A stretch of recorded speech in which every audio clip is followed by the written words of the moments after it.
सवाल ये है, अच्छा ठीक है, बार बार ही बात को डिफेंड किया जाता है। देखिए, लव जिहाद कहीं ना कहीं जितना हम लोग आज बोल रहे हैं लव जिहाद, यंगस्टर के दिमाग में वो बात बैठती है, उसके बाद वो 100 जगह पर पहुंचते हैं और उसके बाद उनके मन में कहीं ना कहीं होता है कि शायद हम भी करें तो हमारे बड़े हमारे ऊपर फोकस करेंगे, हमें आशीर्वाद देंगे। ठीक है, ये स्पेशल कम्युनिटी की बात कर रहा हूँ। शाबाश बेटा। और उसके बाद मेरा सवाल सर ये है कि कैसे आप लोग किसी को डिफेंड कर सकते हैं? अगर वो मर्डरर है तो मर्डरर ही रहेगा। दूसरी चीज, डिफेंड तो किसी ने नहीं करा यहाँ पर, व्हाटएवर डिफेंड तो किसी ने नहीं करा। मैं आपको बता दूं सर, प्लीज आप क्लैरिफाई कर लीजिए। पार्लियामेंट के अंदर 2020 में, अरे यार सुन लो भाई, बोलिए सर, बाबर को जीजा बना दिया भारत का, क्या बात कर रहे हैं? पार्लियामेंट के अंदर 2020 में भारत सरकार के मंत्री जी किशन रेड्डी ने लिखित में कहा कि यहाँ से भारत सरकार नहीं मानती कि कोई लव जिहाद हो। अच्छा, हमको सिखा रिया है। ठीक है, आपने अपनी एक्सटेंडेड लॉ नहीं, ठीक है, आप अपनी बात कोई करो। केस जो है एक केस भारत का बता दीजिए जहां पे जज ने लव जिहाद की बात कही। जितने कैजुअली ये भारत सरकार के मंत्री ने कहा सर, वो होम मिनिस्ट्री में थे। ये गलत तरीका है, आप समझिए।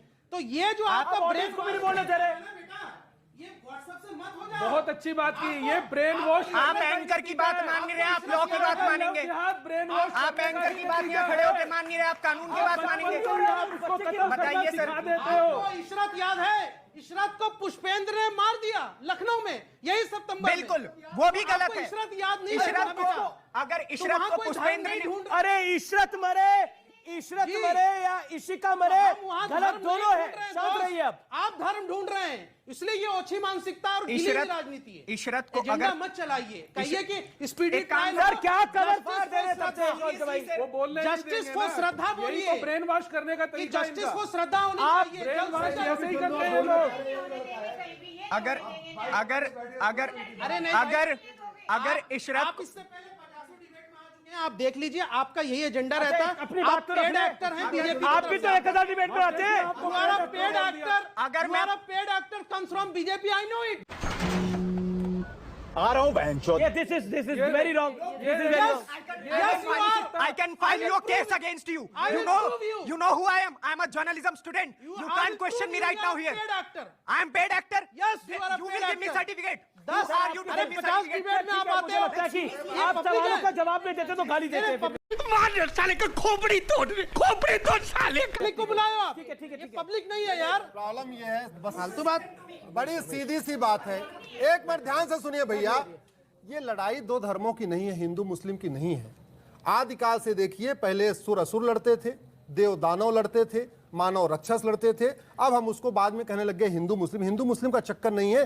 दो संस्कृतियों में युद्ध पहले भी था, दो सोच में युद्ध पहले भी था, वो कंटिन्यू है, आज भी है। अब कभी आफताब श्रद्धा बन जाता है, कभी कुछ और बन जाता है। दो संस्कृतियों में युद्ध हमेशा चलेगा।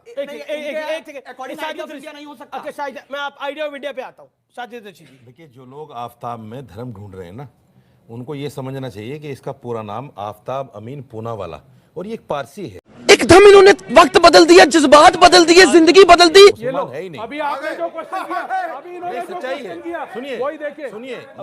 ये सच्चाई है। बगदादी भी पारसी है, दाऊद इब्राहिम भी पारसी है, कहा कि ये जुर्म है, ओसामा बिन लादेन भी पारसी है, सब कोई हो ही पारसी नहीं है। सकता। लेकिन जो लोग इसमें देख रहे हैं, उनको ये भी पता करना चाहिए कि जिसके हम हिमायत में है, वो आदमी है कौन। कहीं ऐसा तो नहीं हम गलत आदमी की हिमायत करें। कुछ भी नहीं, जिन पारसियों को, एक बार सुनो, जिन पारसियों को बदनाम कर रहे हैं, एक देश था पर्सिया, शांत था, समृद्ध था, खुशहाल था। पारसी तो बेचारे चींटी को आटा खिलाते हैं। उस पारसी में 5000 जिहादी गए और 500 साल के अंदर उस पर्सिया को ईरान बना दिया, फिर आपस में लड़ने लग गए, अब वो ईरान और इराक बन गया। तो ये सिचुएशन है। ओके, मैं आपको बता रहा हूँ। देखिए, अभी इन्होंने कहा, आप अपनी बात करें। अभी इन्होंने कहा ब्रेन वॉश करना, तो यही इनकी संस्कृति है कि बाल्यावस्था से ही ब्रेन वॉश करना सिखाया जाता है। कैसे टुकड़े कर सकता है एक आदमी, एक इंसान किसी के टुकड़े कैसे कर सकता है, वो भी एक मानव के। क्योंकि इनके यहाँ बकरे को ला के उसको हलाल करके उसके टुकड़े टुकड़े करके खाया जाता है, लोगों में बांटा जाता है। यही इनकी संस्कृति है, यही ब्रेन वॉश करने का तरीका है।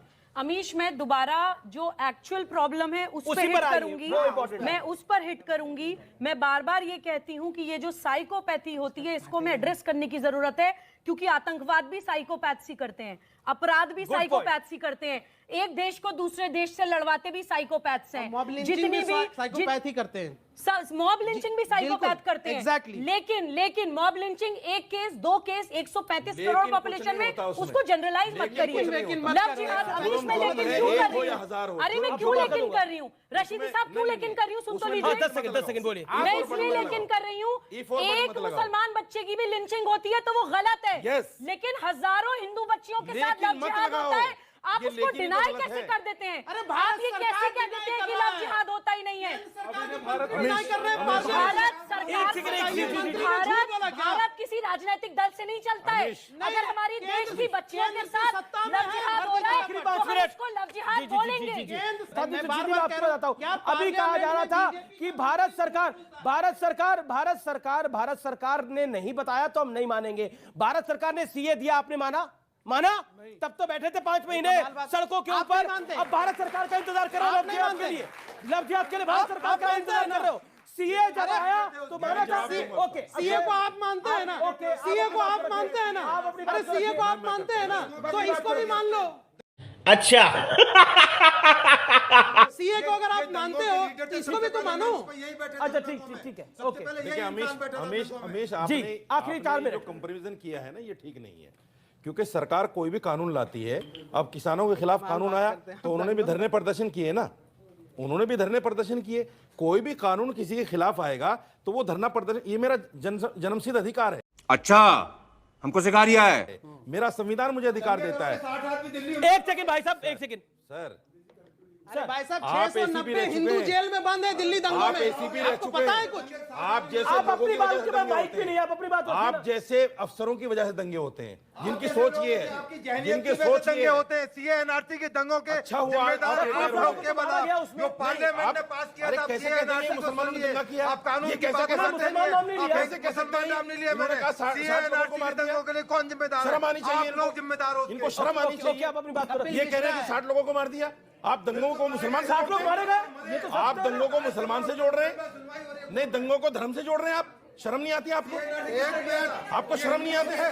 क्या बात आप कह रहे हैं?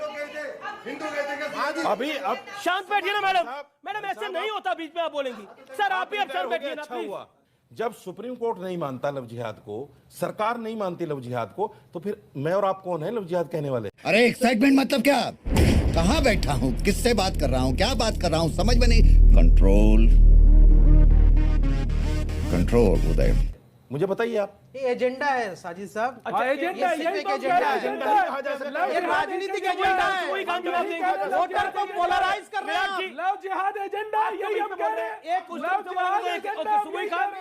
अमीश, मैं पूरी जिम्मेदारी के साथ कहना चाहती हूँ, राजनीतिक दलों की अपनी कुछ मजबूरियां होती हैं। सरकार उस बात को मानती है जिस बात को समाज मानता है। मैं पूरे देश से अपील करना चाहती हूँ कि हमारे देश की बच्चियों के साथ लव जिहाद हो रहा है, अलग अलग चेहरे बदल कर हो रहा है।